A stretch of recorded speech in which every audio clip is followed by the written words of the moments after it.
Hi, my name is Qiana, and I'd love to take you through a tour of my exhibit here at Baxter Street, The Reinforcements. This body of work really came out of an activity and an exercise that I was doing as part of being a fellow in the Magnum Foundation Counter Histories program. And I applied with this body of work with a proposal of creating an archive of women of color in the workspace and women of color in the office space, particularly focusing on the time period between sort of post-civil rights, post-1964, post the introduction of the EO and sort of all this legislation around integrating the workforce, the American workforce.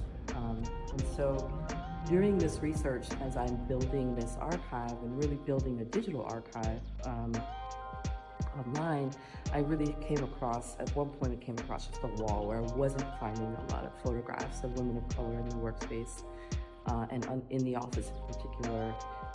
And so for me, that frustration really grew at one point during a meeting with my cohort in the program. And someone challenged me and said, well, how could you fill in the gaps of this archive yourself? And so for me, that I kind of pondered that question for a couple of weeks, and then I immediately thought of, all right, perhaps collage is a way to work to fill in these gaps, sort of creating these.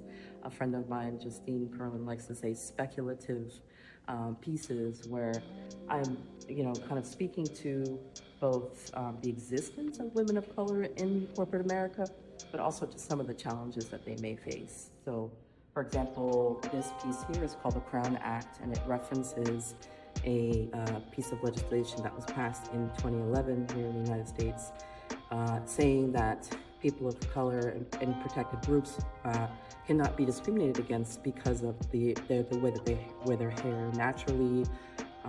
So yeah, this particular collage, kind of using hair models as well, and kind of foregrounded against these computer punch cards, which you also see in this series here on this wall.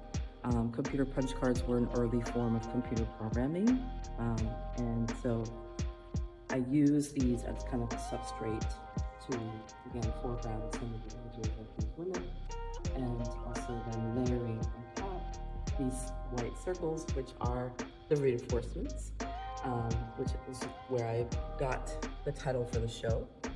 And this idea of the reinforcements, not just referencing this kind of office ephemera and this office technology, but also this idea of this invisible workforce being used to really, foreground and to really build up corporate America, specifically during the information age.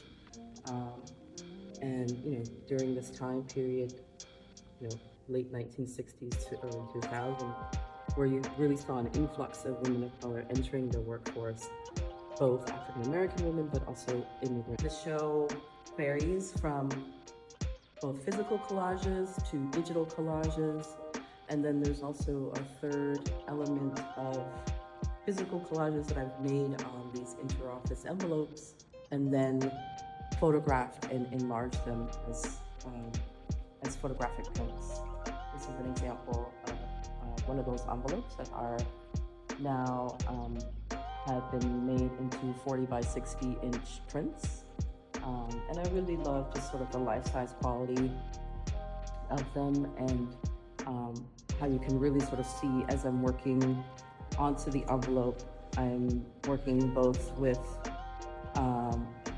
clippings, newspaper clippings, magazine clippings. I'm also using taking all of the office furniture from vintage office furniture catalogs from the 60s, 70s, 80s, 90s, and also working with things like whiteout. So again, a lot of office ephemera being incorporated into these multi-layered collages.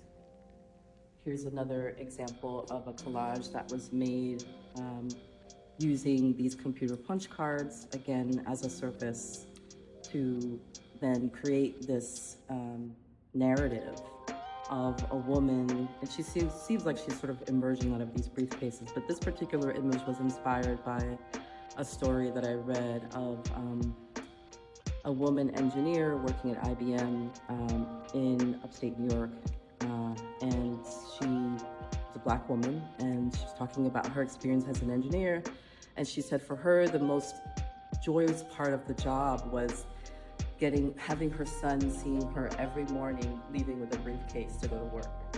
And it was just amazing that, of all the things that she remembered about that career of hers, that was the most joyous memory and most important memory for her, was being that example for her son. And so, that really inspired me to create this collage and really use the suitcase as this, specific motif, working to, sort of talk about the role of women in the office, the power dynamics of women of color in the office. And this is also the only piece of the computer cards that's actually punched. The cards are actually punched. So these cards would have been used to actually do some programming. Here we have another print of one of the envelopes. There are 3 in the show that I collaged on top of.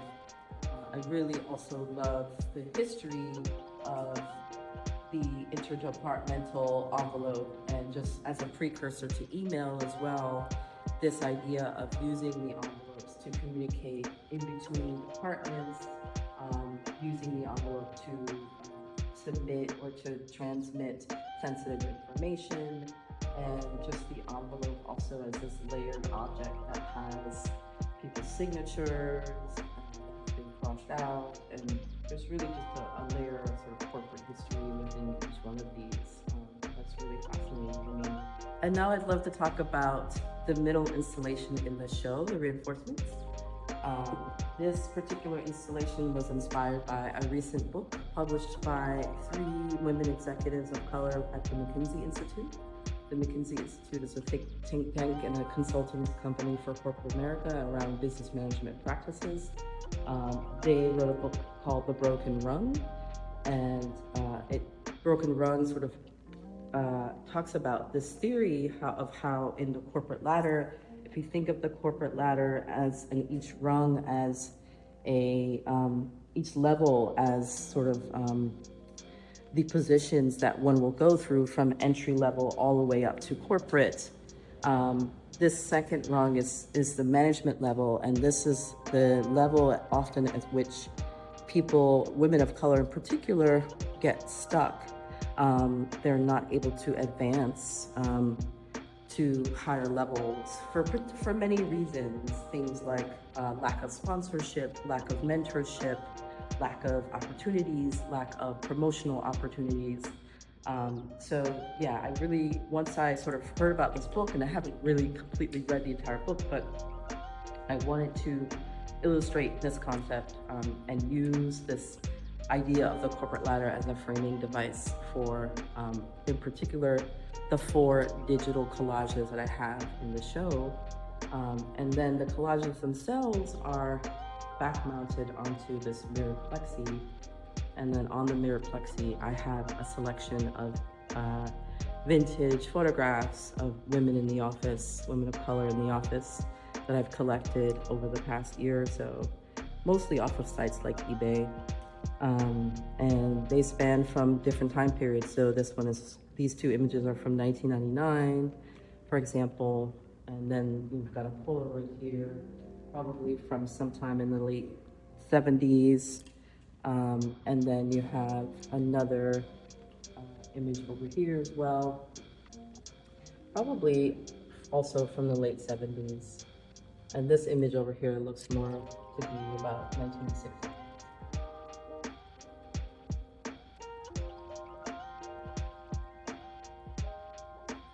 And we can come over to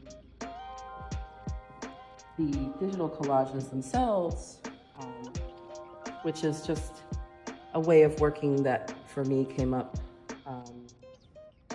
kind of just as a way to not work with the physical collage so much, but also just working again in multiple ways. Like this image in particular was just made by layering one of these sort of fashion images on top of an old annual report from a company that I bought off of eBay.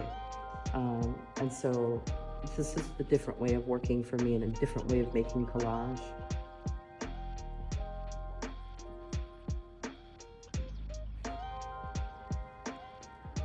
And in this image, for example, I'm scanning the computer punch cards and then again layering images digitally to make the final piece.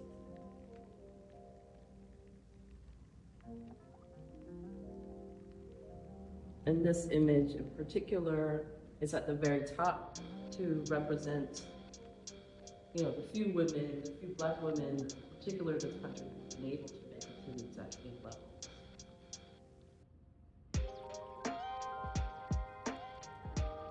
Working with archival imagery of people of color and people, you know, who reflect sort of my ancestry, part of my ancestry. That's really important for me. So again, kind of whether it's working with family archives, like the photographs of my mother, or working with, or sort of creating an archive as well. I think for me, it's important to reflect on the past, reflect on the contributions of people that have led us to where we are today, and to really activate these archives so that they don't just become these things that get thrown away or that are locked behind closed doors or locked in a drawer somewhere. I think it's important to reimagine them and reactivate them into new works of art. These are images of her in her first job at 55 Northmore Street, which is Tribeca area. She worked in a company, in the sales department of a company that sold nuts and bolts. So hardware company, construction hardware. And these pictures were taken by a coworker of hers, African American, who worked in the mailroom. She said his name was Nathaniel. And yeah, there's just a lot of these pictures of her, both kind of candid, you know, at her desk, but also images of her sort of caught unawares, working and like really in the midst of work. This is a picture of her with her coworkers. This is the woman who got her the job. This is a Dominican woman named Amaya. And I forget her name, but she was a Puerto Rican woman who worked there as well. And they were sort of thick as thieves in the job.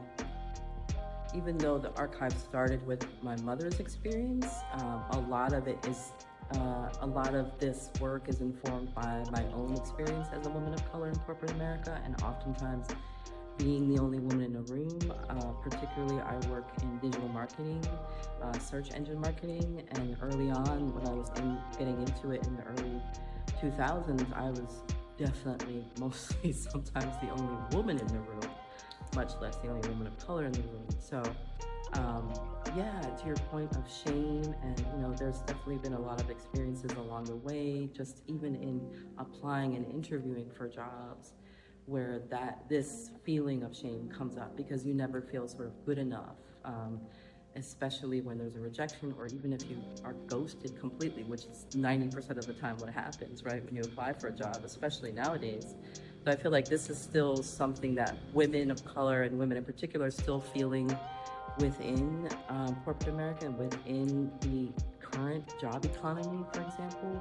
I read a statistic recently on LinkedIn this past April that Black women and women in particular were hit harder in just the rate of unemployment, particularly due to the current administration's cuts against DEI programs.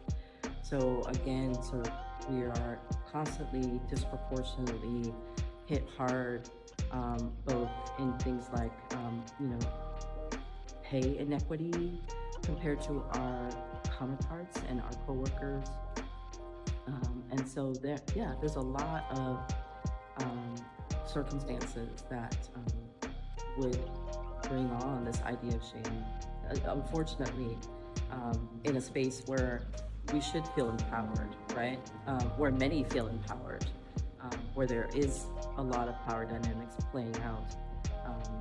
But yeah, I hope to kind of again elevate some of these stories and also just acknowledge some of these stories. And this is an ongoing body of work too, so I think I still have a lot to kind of speak to.